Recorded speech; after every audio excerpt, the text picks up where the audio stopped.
Friends, many of you have heard the saying of Jesus, if you have faith as small as this mustard seed, then you can say to this mountain, move from here to there, and it will move. Nothing will be impossible for you. Then, of course, all of you are going to look out the window and say, move mountain, move condo building, make a joke of something so silly sounding like a ridiculous kind of miracle. I remember a meeting I had with a bishop who was dismissing my work, he was diminishing my accomplishments, he was devaluing all the effort that I've put in, all my life experience, all my schooling, all my training, all my reading, all my therapy hours, all the praying for myself and clients. He said, stop, Peter. God wants you to be a priest, not a therapist.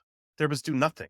I remember as he was trying to convince me to become something bigger in his eyes by making me small, I was looking out the window of his office, and all I thought was, if I could just walk on that lake over there, walk across the top of that lake right there, then he'd be impressed by me. There was a valley nearby, and of course, if there's a valley, there's a bit of a mountain, but it's small because we're in Toronto. If I could move a mountain, then he'd be impressed. While he was still talking, I was thinking about the temptations that Jesus had. We all get temptations in this world, and some of the temptations are rooted in trying to get praise, to raise our stock, to get a better reputation. I'm thinking of like the second one, I think it is, convert, make these stones into rock, and then the people make the stones into bread, and then they're going to love you. Kneel before me, I'll make you rich. Whatever these temptations are in this world, there comes with it a type of false promise that other people are going to believe that we have value. Let's say I drop what I do as my calling and go be a priest, as an example in this story from years past. I'm sure the same thing would happen again. History would repeat itself. It's a false promise. My value would be diminished then again.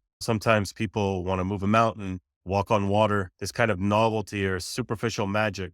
Well, this bishop in his story didn't have any faith in the impact that I make or the number of people's lives that have been changed or people's children protected or marriages saved and years of like self-inflicting torture that people would otherwise have suffered had I not been doing my job, my vocation. They had no faith in me, this mustard seed, to move a mountain, to move mountains, plural. I can certainly tell you that I felt like a mustard seed that day.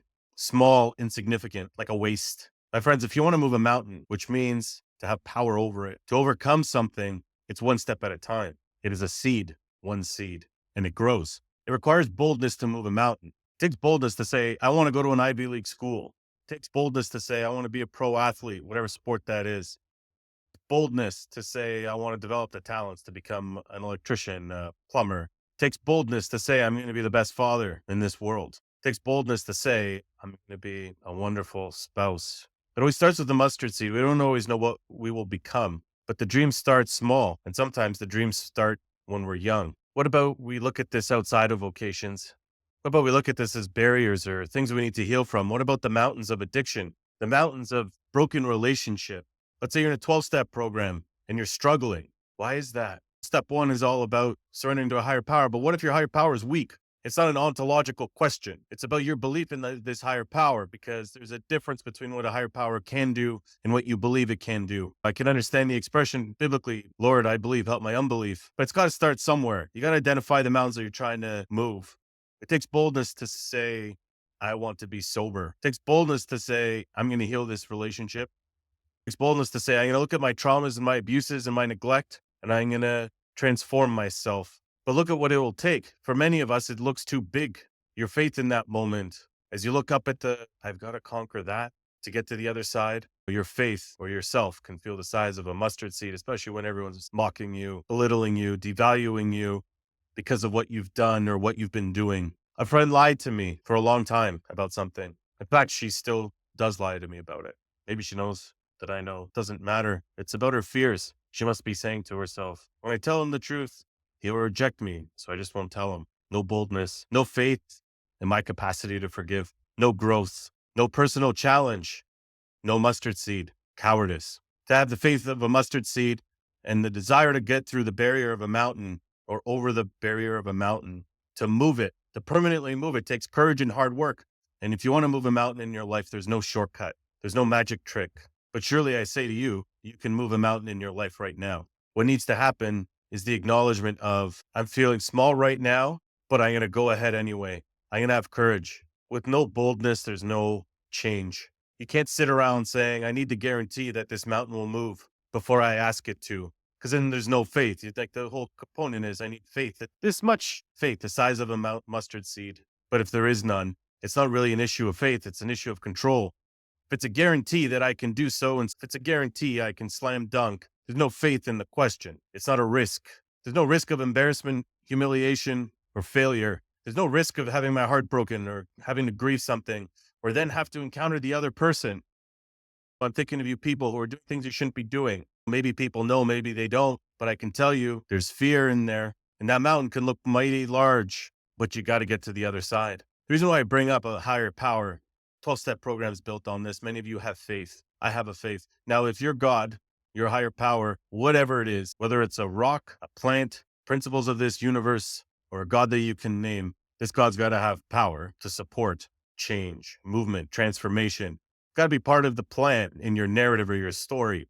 Otherwise, this is all nothing. We might as well just throw like a nihilism. If your seed doesn't mean anything, then who cares? My seed, me. I'm not talking about my children right now. I'm talking about me, this seed, like I began with.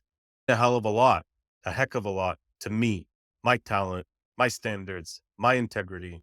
But all that is meaningless without my God, without the faith question.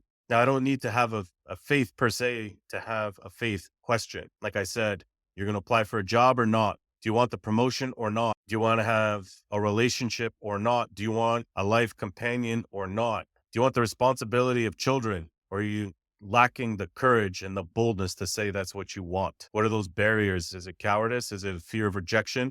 Is it, I don't want to sacrifice how much time I get to go to the gym right now? Or is it your career? What's the mountain in your life? What's the barrier? We get stuck all the time as humans. We get stuck. We get trapped. Sometimes these walls are talking to us. I'm looking around at the walls of this therapy room. This is why I'm branching out of it through this. Sometimes the walls are talking at us in our homes. Sometimes these mountains are actually just something surrounding us, like a circle of shame. Most of this just exists in our own minds. We hide in a turtle shell, afraid to stick our neck out and do something bold. We don't have to run fast. We just need to stick our neck out and be willing to take that one step at a time. Doesn't matter if you win the race. As I'm thinking about the tortoise and the hare, what matters is that you're in the game, that you're running. Obviously, in that child's fable, the tortoise wins. In life, I don't know who wins, except those that are dedicated to knocking down barriers for themselves, knocking down barriers for others. Now, this isn't like a social justice warrior creed that I'm talking about. What I'm talking about is like something more personal, more specific, more central to your being. What lies are you withholding from others, especially yourself?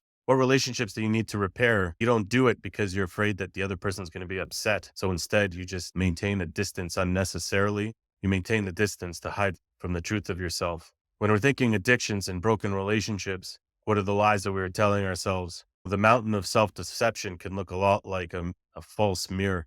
I'm okay. It's not so bad. I'm good now. But are we really? If we're making real changes in this world and ourselves, there's a difference between being sober and humble and just being dry drunk. The type of person that stopped drinking, but they're still an ass. What we want to clinically be called like second order change. Religiously, it's called repentance. It's about transforming oneself in totality where, hey, if I'm sober, then I'm a totally different person. If I'm looking in the mirror, I'm a different person. If I got this seed and I'm going to move mountains, I'm evolving over time for the betterment of myself and the relationships that I have with other people. I'm more compassionate, gentle, and light. I was thinking about mustard seeds in the back of my mind after one therapy session recently. When someone was hopeless in their situation, the feeling of what's the point?